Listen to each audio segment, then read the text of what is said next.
রাসূলুল্লাহ সাল্লাল্লাহু আলাইহি সাল্লাম একদিন ঘুমিয়ে রয়েছেন, আর একটি দল ফেরেশতা আল্লাহর নবীর ঘরে প্রবেশ করলেন। প্রবেশ করে তারপর ফেরেশতাগণ, একজন ফেরেশতা আরেকজন ফেরেশতাদের সাথে কথা বলছেন। এই ফেরেশতাগণ অন্য ফেরেশতাদেরকে বলছেন যে এই সাথীর জন্য একটা উদাহরণ রয়েছে, তোমরা কি বলতে পারো? আল্লাহর নবী কিন্তু ঘুমিয়ে রয়েছেন, অথচ ওই ফেরেশতাগুলো আলোচনা করছেন এই লোকটির জন্য, এই সাথীর জন্য একটি উদাহরণ রয়েছে, তোমরা কেউ কি সেটা শুনিয়ে দিতে পারো? তখন অন্যান্য ফেরেশতাগুলো বলছে, আমরা কি করে তিনাকে শোনাবো, কারণ তিনি তো ঘুমিয়ে রয়েছেন, তিনি তো নিদ্রা অবস্থায় রয়েছেন। তখন অন্য ফেরেশতারা বলছে, আল্লাহর নবীগণ তাদের চোখ বন্ধ থাকে কিন্তু তাদের অন্তর জাগ্রত থাকে। বলুন সুবহানাল্লাহ। তাহলে এখানে দেখুন, আল্লাহর নবীগণ যখন ঘুমায় তাদের অন্তর জাগ্রত থাকে কিন্তু তাদের চোখ বন্ধ থাকে। তাহলে সম্মানিত উপস্থিতি, তখন ফেরেশতাগণ বলেন, আচ্ছা ঠিক আছে, তাহলে আমরা এই উদাহরণটা দিচ্ছি। তারপর অনেক ফেরেশতা বলতেছেন যে এই যে দেখো, এটার উদাহরণ হচ্ছে এইরকম। কীরকম? একজন লোক একটি ঘরকে নির্মাণ করলো, তারপরে এই ঘরের ভিতরে অনেক কিছু খাওয়া দাওয়ার আয়োজন করলো, তারপর আরেকজন লোককে আহ্বায়ক হিসেবে ডাকার জন্য পাঠিয়ে দিলেন যে তুমি মানুষদেরকে ডেকে নিয়ে আসো এই ঘরে প্রবেশ করার জন্য।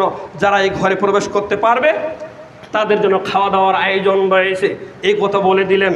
তারপরে যারা এই ঘরে ওই ডাকে, আহ্বায়কের ডাকে যারা সাড়া দিবে না, তারা এই ঘরে প্রবেশ করতেও পারবে না, তারা এই খাওয়া দাওয়া করতেও পারবে না। তখন ফেরেশতাগণ বলছেন যে আর আপনারা একটা কাজ করেন, আপনারা এই কথাটা একবারে ব্যাখ্যা দিয়ে বুঝিয়ে দেন, তাহলে তো মানুষ বুঝতে পারবে। তখন ফেরেশতাগণ বলছেন, ওই যে ঘর একটি রয়েছে সেটা হচ্ছে জান্নাত, আর ঘরকে নির্মাণ করেছেন সেটা হচ্ছে আল্লাহ সুবহানাহু ওয়া তাআলা, আর যাকে আহ্বায়ক হিসেবে প্রেরণ করছেন সেটা হচ্ছে মুহাম্মদ সাল্লাল্লাহু আলাইহি সাল্লাম। বলেন সুবহানাল্লাহ। স্পষ্ট কথা দেখুন, তখন ফেরেশতা বলেই দিলেন সেই ঘরটি হচ্ছে জান্নাত, আর ঘরটাতে নির্মাণ করেছেন, খাওয়া দাওয়ার যে তৈরি করেছেন এটা হচ্ছে আল্লাহ সুবহানাহু ওয়া তাআলা, আর আহ্বায়ক হিসেবে যাকে প্রেরণ করা হলো তিনি হচ্ছেন মুহাম্মদ সাল্লাল্লাহু আলাইহি সাল্লাম।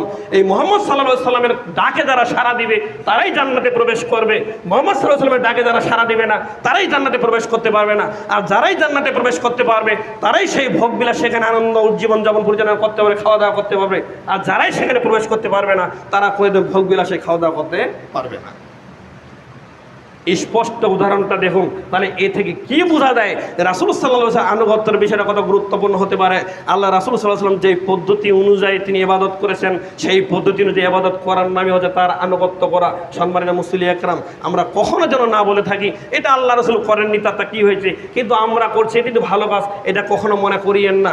কারণ পৃথিবীর মধ্যে সর্বশ্রেষ্ঠ মানুষ যিনি হচ্ছেন মুহাম্মদ সাল্লাল্লাহু আলাইহি ওয়াসাল্লাম, তিনি যেখানে পাঠিয়েছেন এটা একমাত্র আমাদেরকে দেখিয়ে দিয়েছেন আমরা কীভাবে আল্লাহকে সন্তুষ্ট অর্জন করতে পারি, এটাই আল্লাহ তাআলা আমাদেরকে জানিয়ে দিয়েছেন। আর যদি মনে করে থাকেন আল্লাহর নবী করেননি তাতে কি হয়েছে, তাহলে আমি করব, তাহলে আমি বলবো আপনি আল্লাহর নবীকে উপেক্ষা করেছেন, আর যে ব্যক্তি আল্লাহর নবীকে উপেক্ষা করবে সে কখনো জান্নাতে প্রবেশ করতে পারে না।